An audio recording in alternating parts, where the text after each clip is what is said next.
Well, hello, beautiful people. It's the 13th of December. It's time to go live and share my video diary of day 6 of the sponsored motorbike challenge, where we're riding around 1,000 kilometers around Kenya, delivering solar boxes on an electric motorbike. And today was a great day. If you tuned in yesterday's live stream, you'll know that we traveled from a place called Majimoto, just outside Narok, to the Loita Hills. And it was an exciting day's worth of driving. It was a difficult day driving, but the bike held up perfectly, and we arrived with a good number of percentage left in the battery. Today was slightly different, and it started off well. So this morning we woke up bright and early. Hi, Lottie's Hobbies. Great to have you here. Oh, one thing I forgot to say, actually, as I'm sharing my story, please do interact with me if you would like. It's good to see who's around. And if you have any questions, please do throw them up on the chat and I will try and answer them at an appropriate moment. And of course, please do check out the GoFundMe in the link in the description. That's we're well on the way of raising more money, but we need to raise a lot more money if we're going to add more solar to people's homes who can't afford electricity, but also the big solar array that we would like to put up and at the school in Homer Bay. Question, am I going live tomorrow? Yep, tomorrow will be the last night that I go live. I'll sum up our last day journey. Tomorrow will be hopefully a fairly easy ride, but it'll be good to sum up the whole week, and perhaps we can have an extended Q&A tomorrow as well. So let me go and let's talk about today. So this morning we were at Red Tribe, which was the place that we drove to yesterday. We had a reasonably good night's sleep, although the house that we live in does have a few mice in it, and poor support South African had one run through the middle of his legs last night, gave him a little bit of a freak out, but by and large we did sleep well. And it was just wonderful, just hearing stories about the great thing that Red Tribe has been doing. And the good news is that actually right now uploading is an interview that I did this morning with the project manager. It will be part of the big videos that I'll be doing editing over the next few weeks. But if you want to go and see and hear about where the 3 boxes that we donated yesterday, you can go and have a check of this after this video if you want to. Good evening, Ian. Good evening, Frank. It's great to have you here. Thanks so much for joining the live stream this evening. Really appreciate it. So this morning we woke up, had breakfast. We did a little bit of filming around Red Tribe. Batteries were fully charged. And actually the great thing about yesterday was that they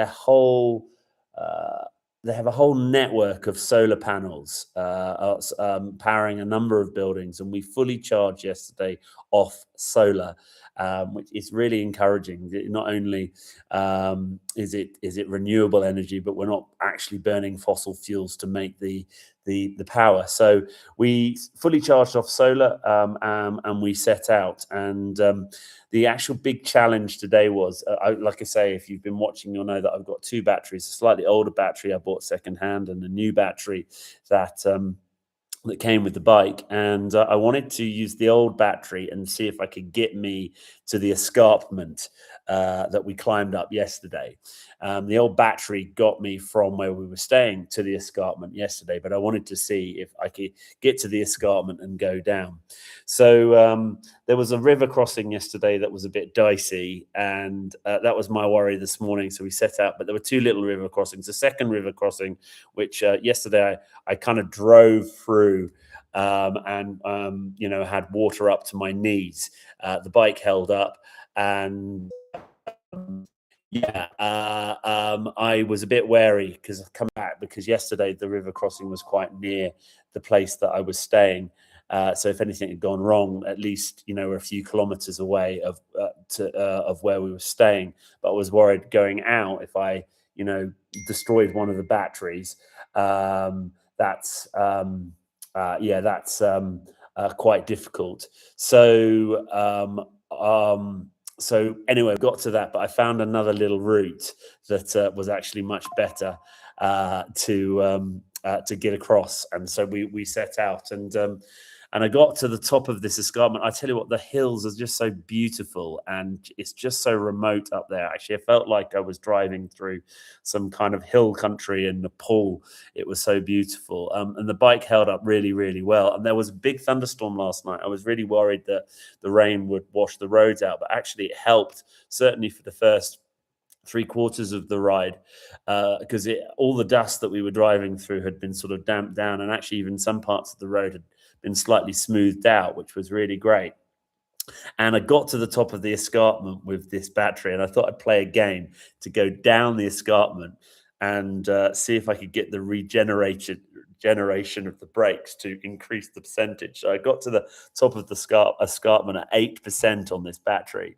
And when you get below 20% on the batteries, it really struggles with any kind of incline. And so I was so pleased that I got to the top of the escarpment. And so I thought, I'm gonna give myself a little bit of a challenge. Can I get down the bottom of the escarpment without touching the throttle? And I went down this escarpment, going down, and the thing is, you have to get over about 30 kilometers for the electrical motor to start putting power back into the battery. But I went from 8% to 9%. It was quite hairy. I'm quite looking forward to editing that. So got to the bottom of this escarpment and got into the little town that was at the bottom of the escarpment, and then swapped the battery over. And the second battery, that was a bit more capable, needed us to get us to Narok. So today was a really long ride. I think we did about 127 kilometers, and I was really worried that the second battery wasn't going to get us into Narok, but it did. It got us into Narok. I got into Narok with, I think, less than 12%.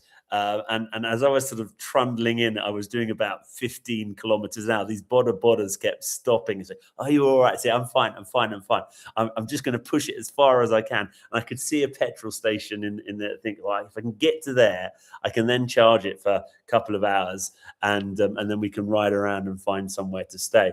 And as I was rolling along, the bike stopped outside this place called the Mara Vegas.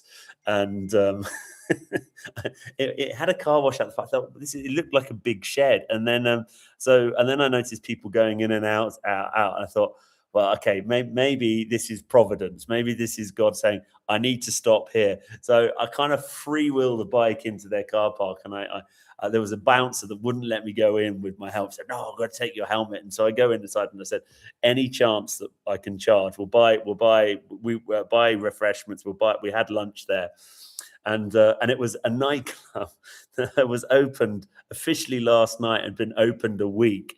A massive place. I mean, it was very quiet when we arrived. It slowly got busier and busier as we left, just as the real kind of party animals, the drinkers, were coming back. But the support South African was really pleased because football was on the television, and we had beef choma, and I kind of hydrated a lot with Sprite and water, and the support South African has been amazing.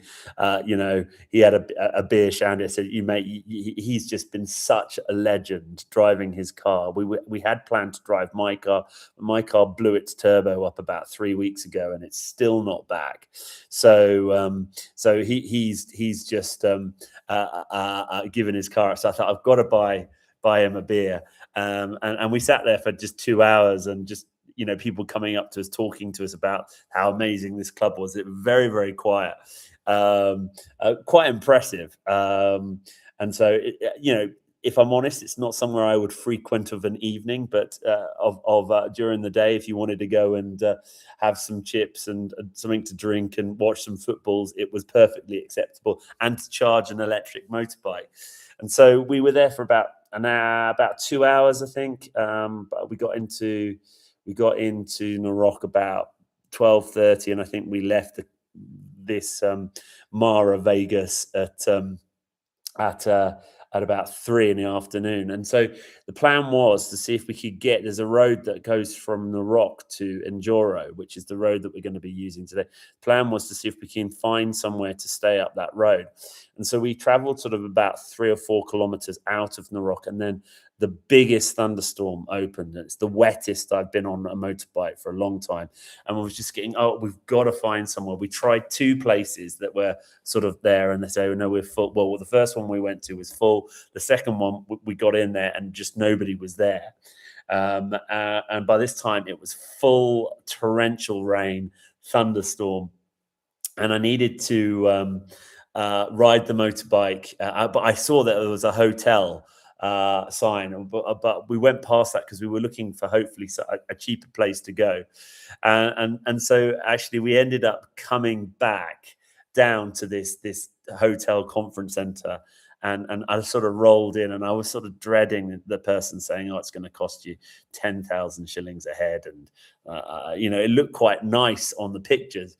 3,000 shillings a head. So right, fine. I just want to get out of the wet motorbike clothes and have a shower.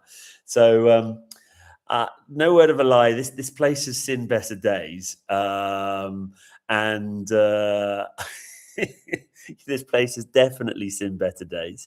The first room that we got shown into, the Port South African was going to use, didn't have a toilet seat. And we found him another room.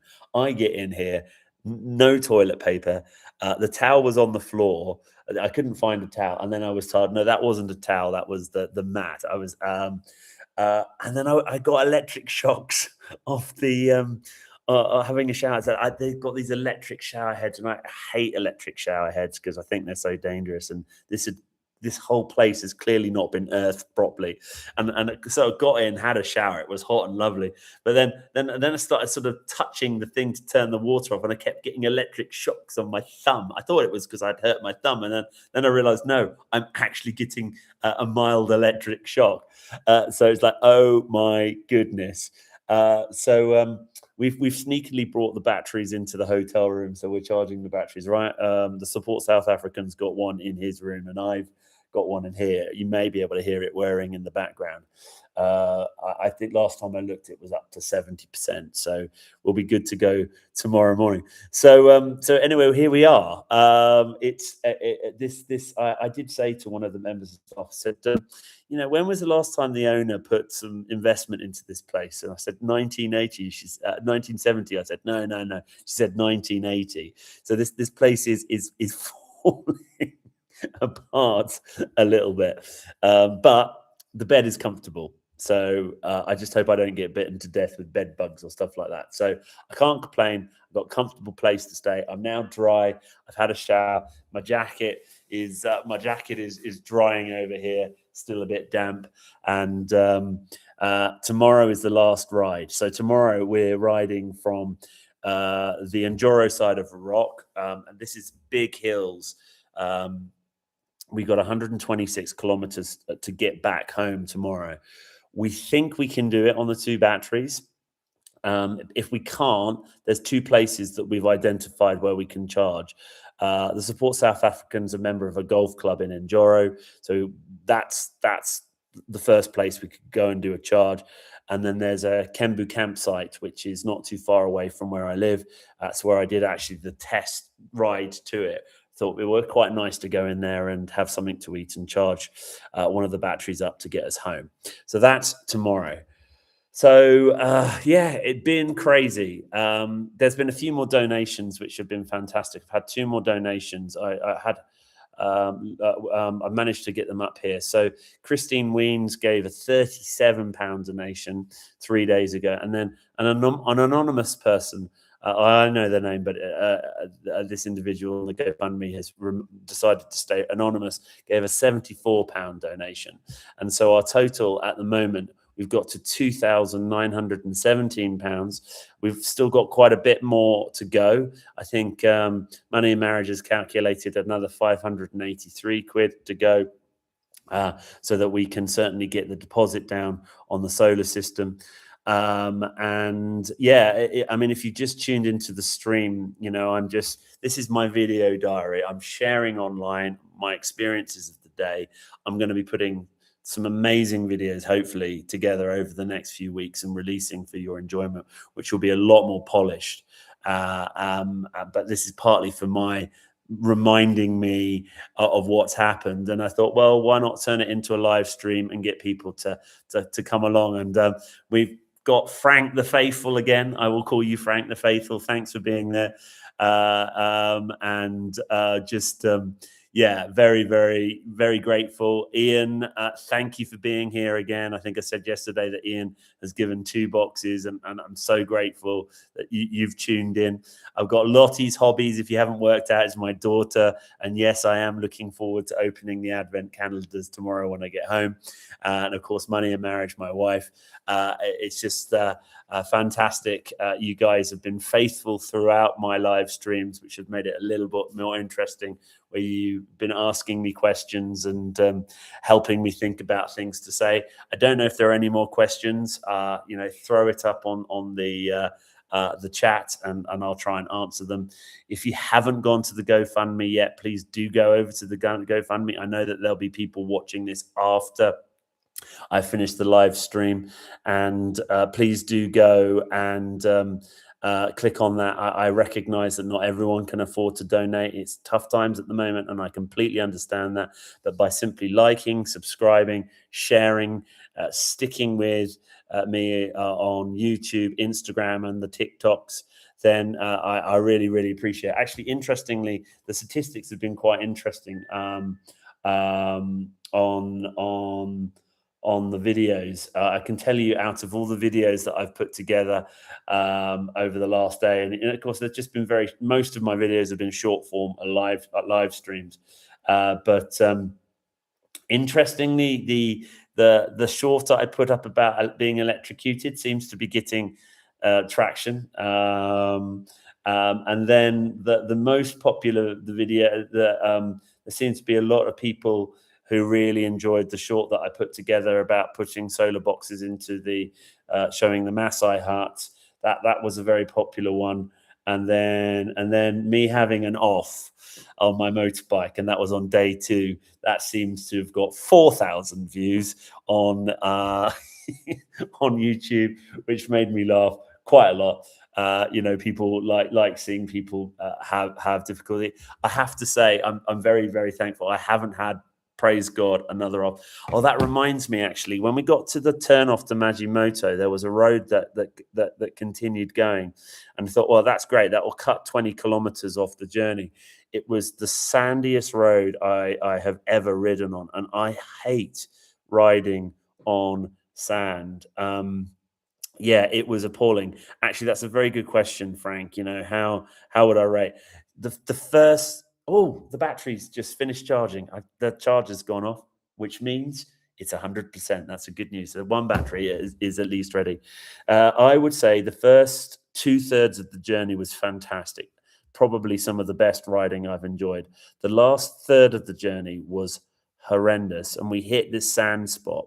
We just took a slightly different way back to Narok, because the place we were staying at Majimoto, he took us in a different way. So we took a more direct road, and it was the sandiest road I'd ever. And I hate riding on sand. The bike's quite light, so if you're not careful, you can lose traction on the front wheel. And just riding on sand was horrendous. I was really miserable driving on sand. And then you got these stupid people in pro boxes just driving at you, you know, big wide road. And you know, you're trying to go on the bits where there is no sand, and they don't slow down. And so then you have to sort of swerve off, not swerve, it sounds like, but maneuver off into deep sand. And of course, that throws out all momentum that you've built up on riding the bike. And then the other thing is they kind of look at you, so you get out of my way, you know what I mean? And you know, it was just really, really unpleasant. And then of course, when I got to the tarmac road, I think I had about 30% left on the battery, and I needed to get from the tarmac road to Narok, and of course there's some very big undulations. Great.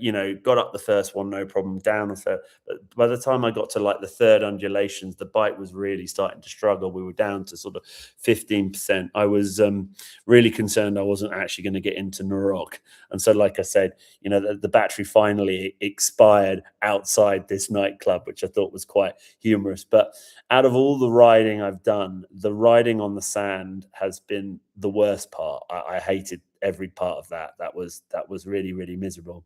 And it's really interesting actually when riding. I don't know if it's this electric motorbike, but you really, really, really, really have to have your wits about you.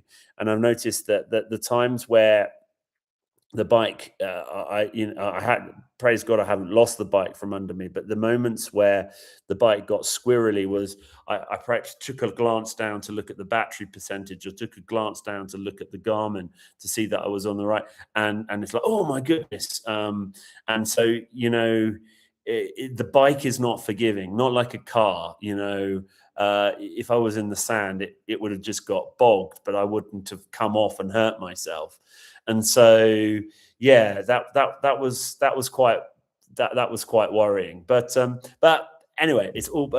Thanks, Frank, for saying sorry for. It's all part of the experience.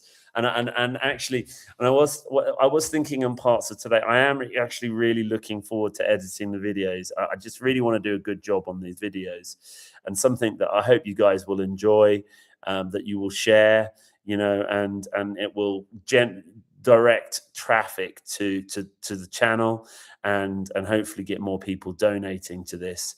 And so, yeah, I just very, very. I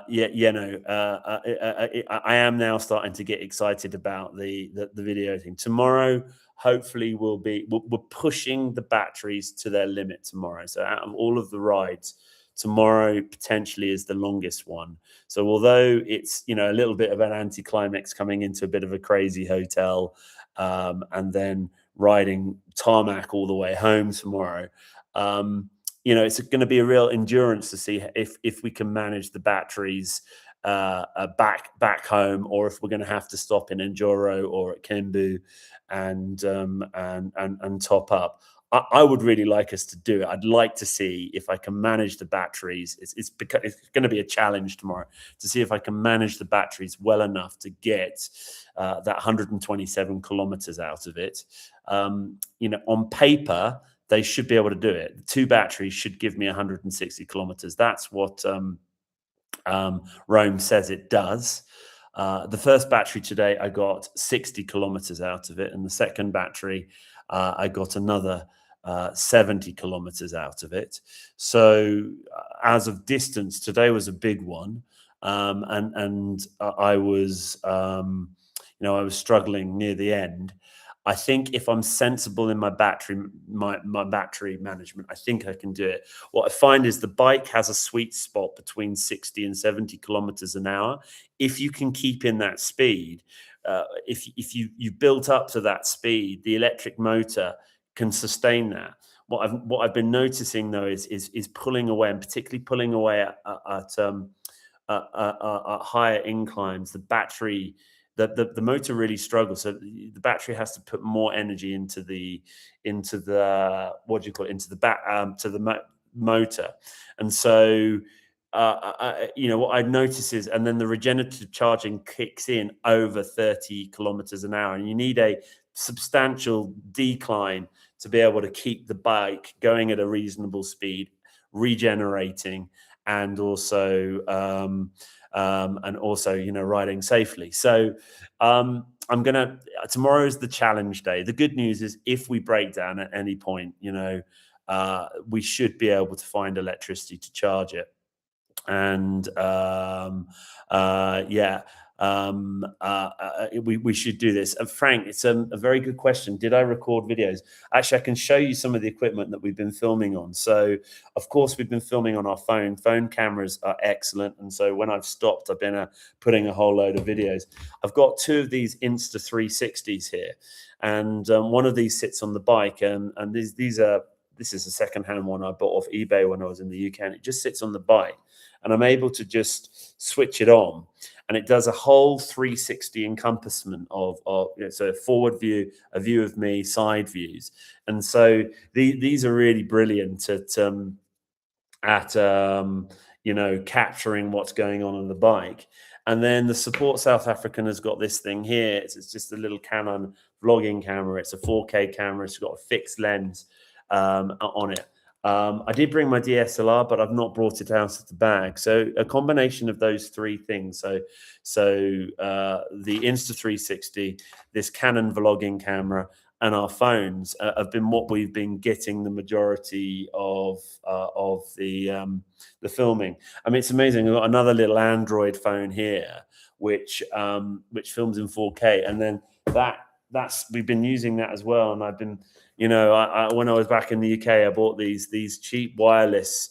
So when I've been doing the interview, and actually, I'm hoping the other video is uploaded now. So when we're done here, you can go and have a look at the interview. I did that on this Android phone. I think this is Samsung. I don't know what it is, an A16 Pro, I think, or something like that.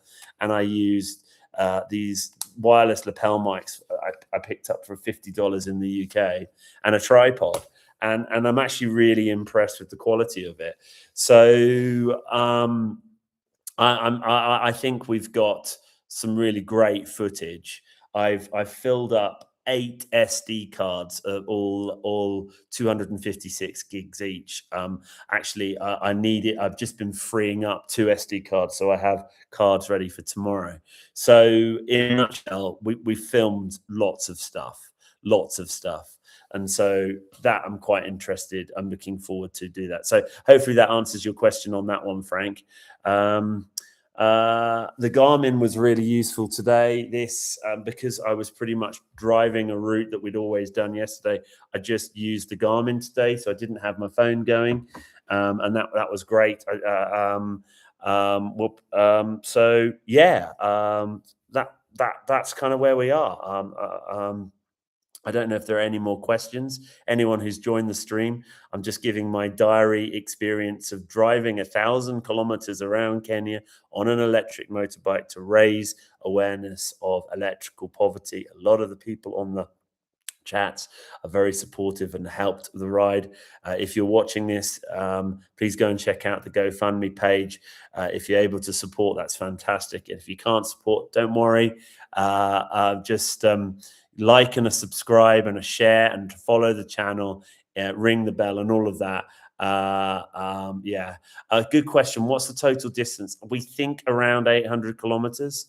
So I need to go and look at the chat. Sorry, that's a good question, Ian. When I need to go back and look at the GPS track, I think with all the detours, it'll be about 800 kilometers. We're at about 800 kilometers. So we're not going to get quite enough going back tomorrow. 1,000. If we'd made it to the Loita Hills, we would have hit 1,000. But Support South African said it was a good idea to perhaps we could do another trip. And I've got 2 boxes ready to go, which I will film and add in. One's going to a church, and the other one is going to a lady. So 2 boxes are ready to go at home, which I'm really excited to. And I've got 2 more boxes I need to build, which I'll do over the holiday. We'll give those. That's already earmarked for the 1 person Baringo that we didn't, that I was unable to get it to. So we'll be able to work out how to get that there. So yeah, looking forward to it. Charlotte, I am looking forward to Christmas. It's always good to hang out with you and open my advent calendar tomorrow. I don't know if there are any more questions. If there are, this is your moment to ask. I've been talking for half an hour. Really need to go to bed, which I'll do. But the good news is, let me just see if the video has uploaded. Publish the video. I've just published the video right now. I tell you what I'll do. I'll put the link in the description so you guys can have a look at it. You can have a look at the interview this morning that I did with the project manager of Red Tribe, and he's going to talk a bit about the the solar boxes that we've given away. They're really interesting to watch. So there you go. If you want your next fill, you can go and have a look at that. And of course, the full videos will be coming out sometime next week. So when am I uploading the videos? Good question. Don't know. I am a pastor by trade, so I do have to think about Christmas. But because I work in a school, I've got holidays until January. So my plan is that gap between Christmas and New Year's, where everyone's on holiday and wondering what to do. My plan is to try and release one a day for 5 days. And I want to make 5 10-minute videos. So that's the plan. We could stay at Kembu Inn. I think Mrs. Hackman has got a roast dinner ready for us tomorrow evening. So I need to get back for that. And my daughter is very keen for me to write a song with her. She's told me that I have to do 2 hours of songwriting with her for the remainder of the rest of the holiday. So I need to do that too. So there's lots on, but these videos are really important because we need to keep raising money. I really, really, really, really want to put the solar into this school. I really, really, really want to give away a few more boxes. And you guys have done that. Yes, shout out to the support driver. I call him the support South African. He says he doesn't want to be named or shamed on the videos. You will see him in the main videos. He's called Ryan. I don't know if he's watching this. I shouldn't have said that, but he's called Ryan. And I don't know how he ended up as my support driver. He's been such a blessing. Actually, today, in the sandy bit, I really kind of valued that there was a bit. I actually called him to say, "Look, Ryan, take the other route because it's so sandy." And I was sort of chatting to him. I said, "Mate, this is tough," and he said, "It's okay, but keep going, keep going." And it was just nice to have someone to say, "Just keep going." So I pushed through, and then like half an hour later, I was on the tarmac road. So he's been great. Very grateful to have him. He's just given up his car and his time. He didn't have to do that. His wife's in South Africa, enjoying time with the family. He stayed behind to help me with this project. Very generous chap and very, very grateful. And I think he was very moved yesterday, particularly when we went into the Maasai hut to install the solar. He actually saw a solar system being installed and very moved by that, as I hope you guys have been too. I don't know if there are any more. Oh, Money and Marriage has got a list of things to do. So did I say the journey is actually going to be extended by 10 days? So you'll just have to keep that list for me in 10 days' time. That's a joke, by the way. We will be back tomorrow. Any other questions, beautiful people? I don't think so. So I think this is good. Thanks, Frank, for being you are. I think that is 6 streams for 6. You are the top chat person. Very, very grateful for that. You're awesome. One more tomorrow night. I'll do that, and I'll just sum up the whole trip. So if you have any more questions that you want to ask me tomorrow night, that's a good time to do it. That'll be the last live stream until perhaps I do this again in a different place, in a different way. Right. Thanks, Ian. Yes, I appreciate your support. Cool. So nothing more from the super chat, which leaves me to say thank you for watching. Go and check out the GoFundMe if you have not done so already.